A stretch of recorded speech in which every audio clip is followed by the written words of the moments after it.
아이들. passadas. Ati ay talaga.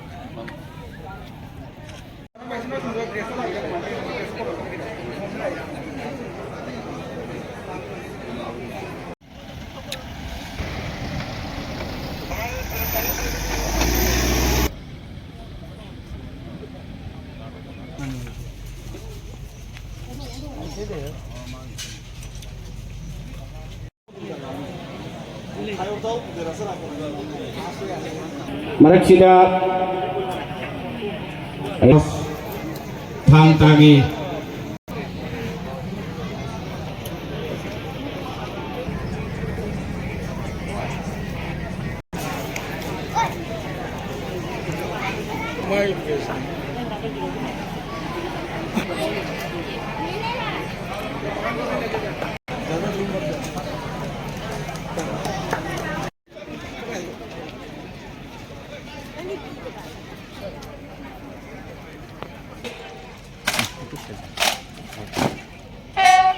Aduna, Honorable Chief Minister has N.Biren Commander!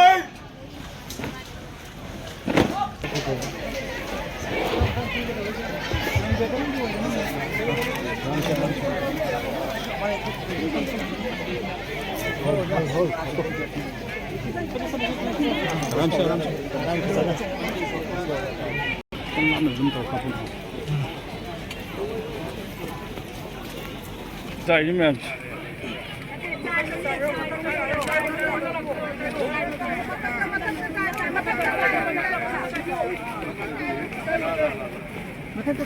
tăng lặng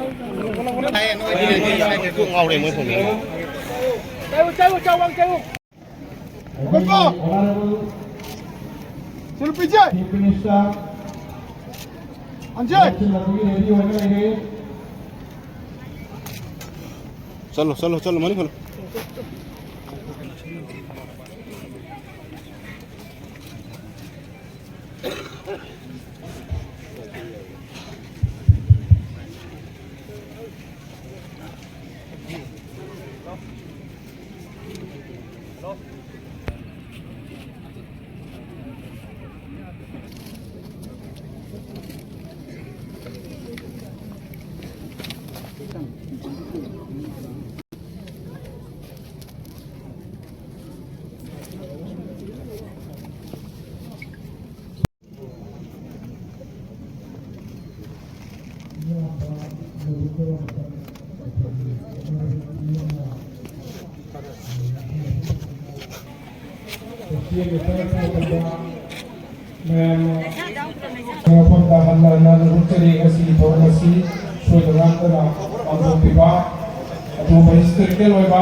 Tamoy sogat piu,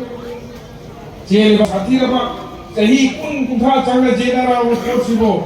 atang iyau matungina, apa na? Apalagi Nikhil Bismillah bagi mahaswagi, Central Committee President, apalagi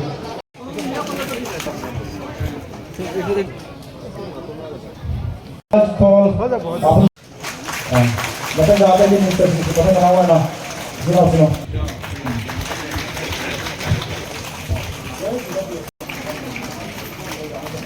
Apalagi nanti di kongen sida, kalau mana siapa jauh lah, kau masih mau pun.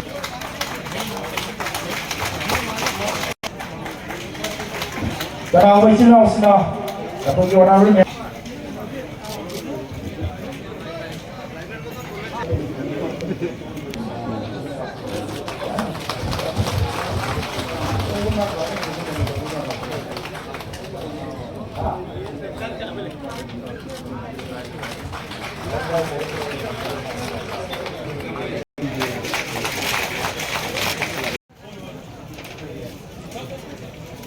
Sana lebak, ma lebak, ay pagkikong na pong langgam buram na ito na tarap ng sheri. Ngasing thouram asi atok ki bati ꯃꯃꯜ ꯂꯩꯔꯕ ꯑꯗꯨꯒꯤ ꯆꯍꯤ ꯇꯔꯦꯠ ꯈꯨꯟꯇꯥꯛꯉꯩꯗ ꯏꯕꯨꯙꯧ ꯅꯍꯥꯁꯤꯡ ꯑꯃꯁꯨꯡ ꯂꯝꯕꯤꯁꯤꯡ ꯃꯆꯤꯟ ꯃꯅꯥꯎꯅ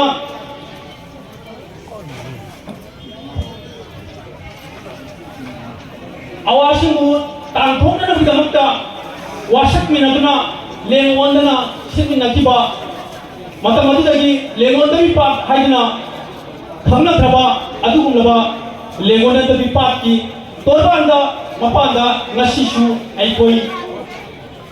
ꯃꯅꯤꯄꯨꯔ ꯏꯃꯥ ꯂꯩꯕꯥꯛ ꯁꯅꯥ ꯃꯅꯤꯄꯨꯔ ꯀꯟꯅꯅꯕꯒꯤꯗꯃꯛꯇ ꯋꯥꯁꯛꯃꯤꯟꯅꯅꯕꯒꯤꯗꯃꯛ ꯁꯤꯜꯂꯥꯡꯂꯤꯕ ꯊꯧꯔꯝ ꯑꯁꯤꯗ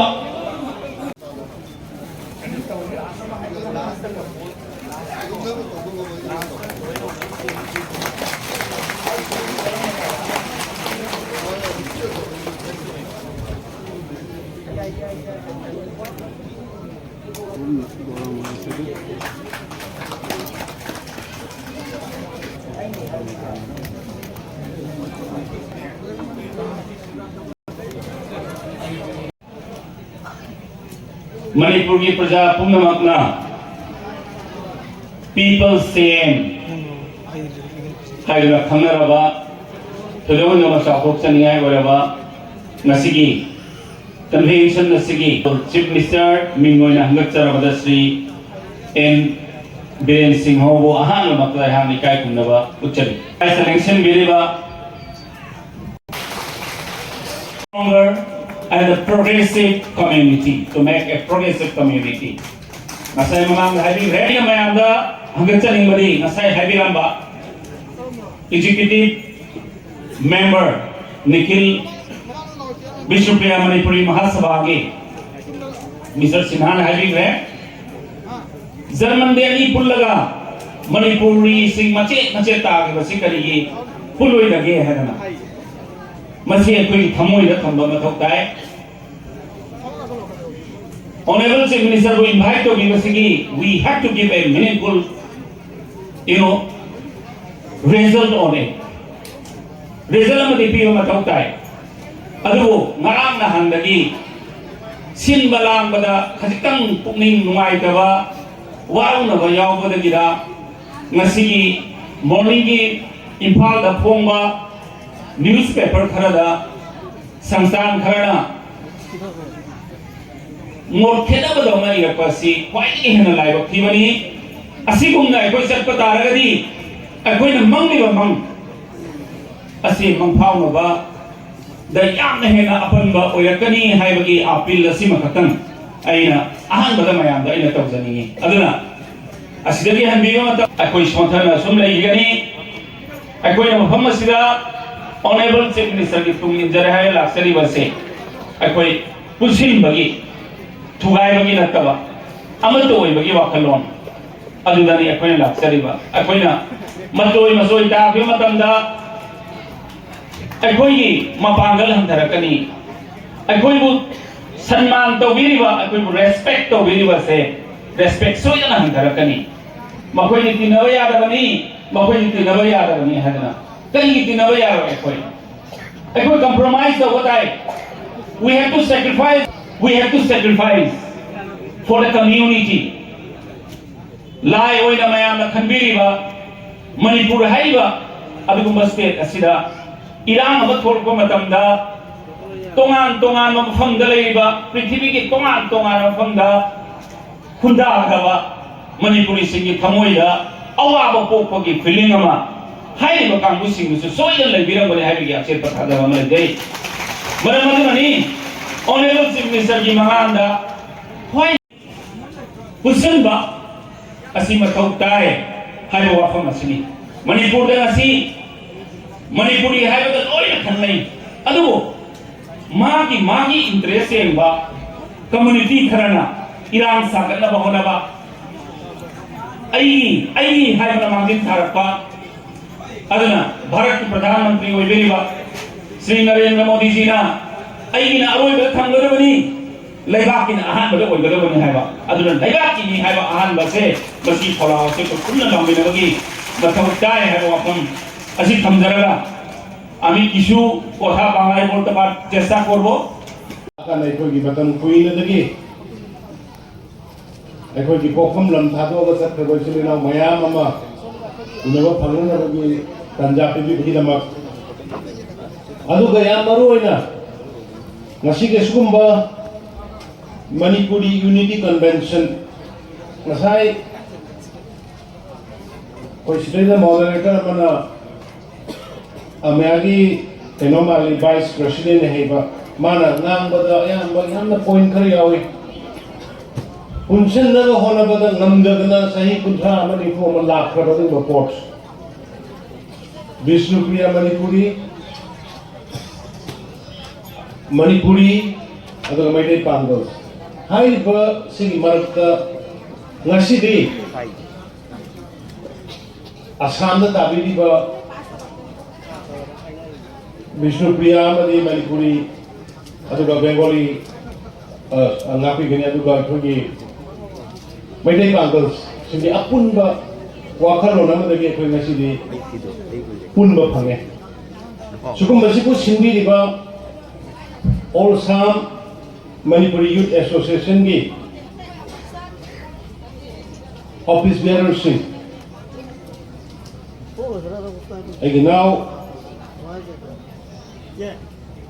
na lusing kundan na lusing ba team aduga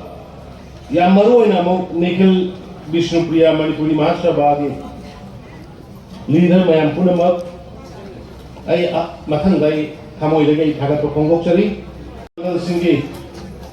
yawi liba team sing la sokuri mayam punamai appreciate tawi aduga sugumba journey sida ai ga loina ga laksari ba ai maru Bujita Wanandi kiba Honorable Minister Shri Govindas aduga Honorable Minister Shri Sushindro Honorable MLA aduga Chairman Shri Bomsa Honorable MLA Shri Shanti Honorable MLA Shri Rameshwar aduga atai Assam ki dai chitna si phambi diba maru oiba Vishnupriya ki silnau sing Manipuri sing ki silnau sing Maitai sing ki aduga Maitai Bangal sing ki silnau sing aduga mangalang sing biliba mafam Assam mafam kaya dagi silchar mafam kaya dagi lengbi rahiba ai nusi jarba silnau mayam punamak aduga jiri dakisu silnau sing mayam amma lapi hai masih damangda lengbi rahiba mayam punak koi hanan hagat jaba pomon jaba uchari aduga lomak the Assam di security personnel sing jadi gata ki horakanda masai airport ta kanida lambida awana mayam ma tawrga lebira miba DIG SP deputy commissioners aduga yam maroina kagi honorable MLA raigi loinabi madam na ngasi matam kai thokirkanda akhoi marakta dai darensin bigari abu ngam kai swagat tawjari ai puno pukul jari ai chief minister ki bangloda akhoi meeting kaya hanna akhoi ki Assam dagi lebiri ba Vishnupriya ki silnau sing aduga Maitai Manipuri Assam Manipuri ki silnau sing aduga Maitai Bangal ki silnau sing si haminna matungda akhoi talai phadana masugumba thabak ama punjin bagi thabak siba tawdragadi koi akhoi da ashoiba lalagani haiba numnang bai ko khongdok na matungda punna khanara kanda Guwahati dagi Hozai dagi kari kari lai mayam se punjal lakanda even Tripura ki yauna Bangladesh ki yauna tanar kanda koi se apunba masagat si hai na hadar pa koi re hadar kanate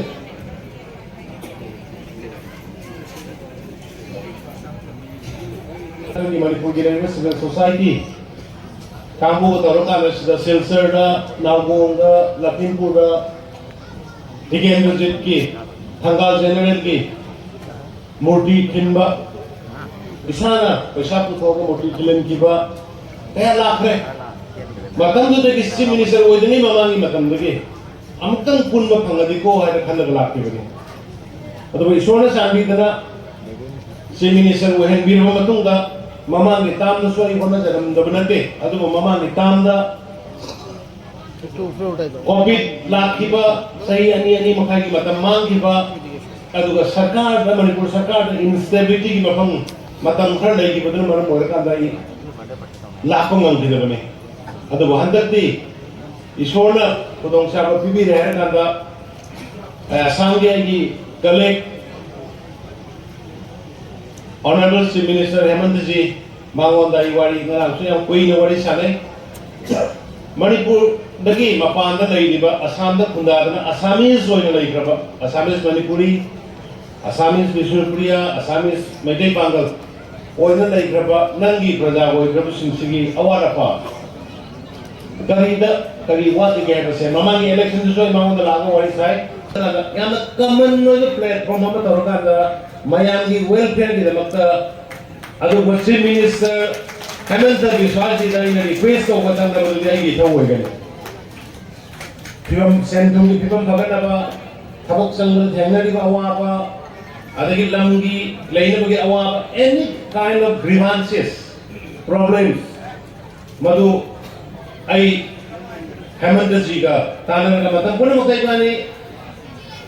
yaman nusin na mamarot ni mali ako'y awang ng po Bharat ki adugumba star of Assam se Northeast ki ma amongst the leaders that he is the star ma ki damakta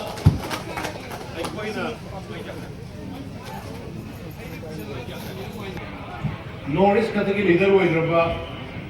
Bharat ki leaders ni marakta singha bo yauraba Hemant Biswa Sharma Honorable Chief Minister ki mayam da ki claim ato khatan khubana ma khatan paane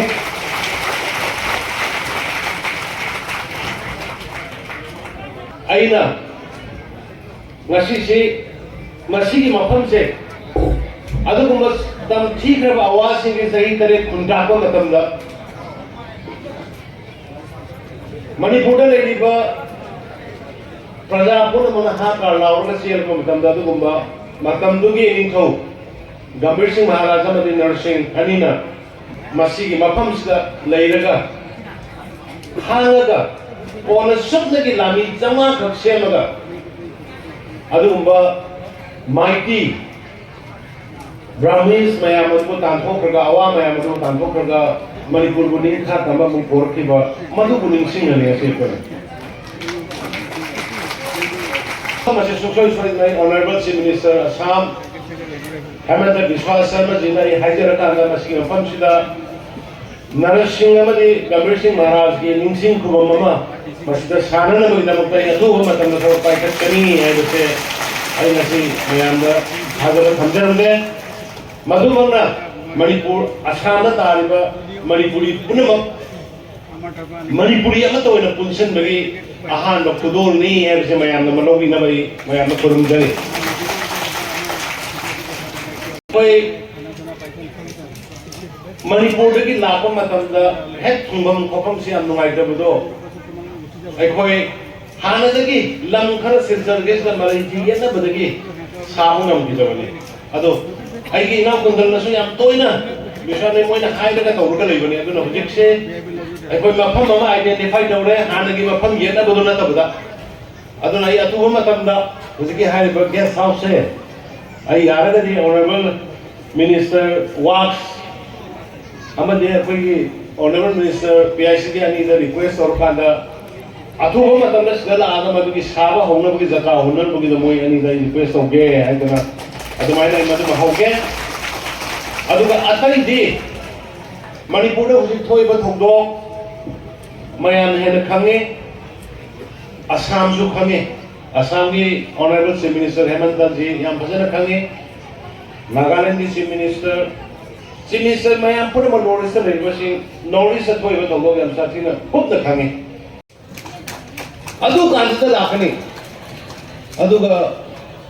ita nuai te ta ba koi adu ni mana seladi yauni yauro adu to sidi yam nei ko ki thamoi de yam spontaneous hoina sahi kun tha de ki punchen no nam da lai ba na ko Assam da Manipur sing kari ki sotai maram ni no unity rekti Noi ni unity level numita noi wang phat kani ngasi ko numita gi mo ngasi ko numita gi Assam da lei ba Assamese Manipuri sing se kamai to biyo noi hum tholo kundal ne aduga kana no kana bisa aduga lo ngasi dagi na khoi pulle Assam da lei ba Maitai Tangal Vishnupriya ahum Purna Manipuri ngakani adu Assamese Manipuri ni sa ila pome sigi oiba agreement ma phajana inarga apun ma committee ma semaga makha tarak pada ikoi sa ko thoram ki thabak khudin ma punna sami nargani hai ba se maya ma thajo pijarum ke maya pura ko thabe choli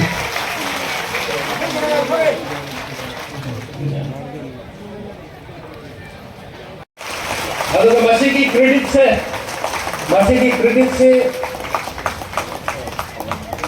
Assam da lagi ba si kundal hoge je mai dei bung lai ke mai dei bung lai ka da just minute ta hono bine koi bung ahum ani aduna ai am sajina konbiri ba landam sigi ai Shiva Mahadev Govinda ji adu beglo pakang ba ai shor koram jan da mayam da ngasi ko thajo pijar me ngasi gi lauri ba warrior se makal amata da kahen bigano ngasi gi lauri ba punsen bagi warrior se makal amata da kahen bigano if there is a difference of opinion please do inform us any macha difference of opinion of lako matam da ai koi la pau habiyo aduga committee ma kun ma kana sem ji ge do list kundal ne dusananga da list ko piro adu matung da ada infal da khajana ikoi pham ka da kunsal da committee du sem ka da tung koi ne gi Assam da le Manipuri puna ki or Manipuri wang da le Tripura da le Bangladesh ka to mina share wa ku kamjari ai Roshan jara ko da N.Biren Singh Singh rasai da gi na koi yam da waram magani adugo nupi sing na kathok pa hele nupi lal tangka kali rakta Manipuri war matam da nupi lal na loki bro nupi sing loki ba thongdang Assam gi Maurya Raj da nandar ko matam da Assam Manipuri ningol orang gini mana Maitai ningol maduna Assam gi ahom gi Maharani wana laibang nak bagi wari history da kaina be aroi da ba ahom Maitai naga bali ba isini now masih se koi na makhel de hor ki hai bi yamna leng ba yadra ba malugi puari ai koi da lai aduna ai ꯑꯩꯈꯣꯏꯒꯤ ꯃꯥꯎꯒꯤ ꯑꯦꯔꯤꯌꯥꯗ ꯂꯩꯕ ꯃꯈꯦꯜ ꯍꯥꯏꯕ ꯖꯒꯥꯗꯨꯗ ꯅꯨꯡ ꯌꯨꯡꯉꯒ ꯂꯩꯕꯅꯦ ꯍꯧꯖꯤꯛ ꯑꯗꯨꯅ ꯍꯥꯏꯔꯤꯕ ꯃꯐꯝꯗꯨꯒ ꯑꯩꯈꯣꯏ ꯁꯦꯝꯒꯠꯇꯅ ꯀꯟꯅ ꯍꯣꯠꯅꯔꯤ ꯑꯗꯨꯅ ꯂꯣꯏꯁꯤꯟꯖꯔꯛꯄꯗ ꯑꯋꯥꯕ ꯈꯥꯡꯕꯤꯔꯒ ꯃꯅꯤꯄꯨꯔꯗꯒꯤ ꯆꯤꯐ ꯃꯤꯅꯤꯁꯇꯔ ꯂꯥꯛꯀꯅꯤ ꯃꯅꯤꯄꯨꯔꯗꯒꯤ ꯃꯤꯅꯤꯁꯇꯔ MLAꯁꯤꯡ ꯂꯥꯛꯀꯅꯤ ꯑꯗꯨꯅ ꯉꯁꯥꯏ ꯑꯌꯨꯛꯇꯒꯤ ꯉꯥꯏꯕꯤꯔꯤꯕ ꯏꯃꯥ ꯏꯕꯦꯜ ꯑꯍꯜ ꯂꯃꯟ ꯃꯅꯨꯡꯄꯥ ꯃꯌꯥꯝ ꯄꯨꯝꯅꯃꯛ ꯑꯩꯈꯣꯏ ꯑꯃꯣꯟꯅ ꯑꯩꯒꯤ ꯊꯃꯣꯏꯗꯒꯤ ꯏꯀꯥꯏ ꯈꯨꯝꯅꯕ उच्चरी ꯑꯃꯗꯤ ꯈꯨꯔꯨꯝꯖꯔꯤ ꯖꯥꯏ ꯍꯤꯟꯗ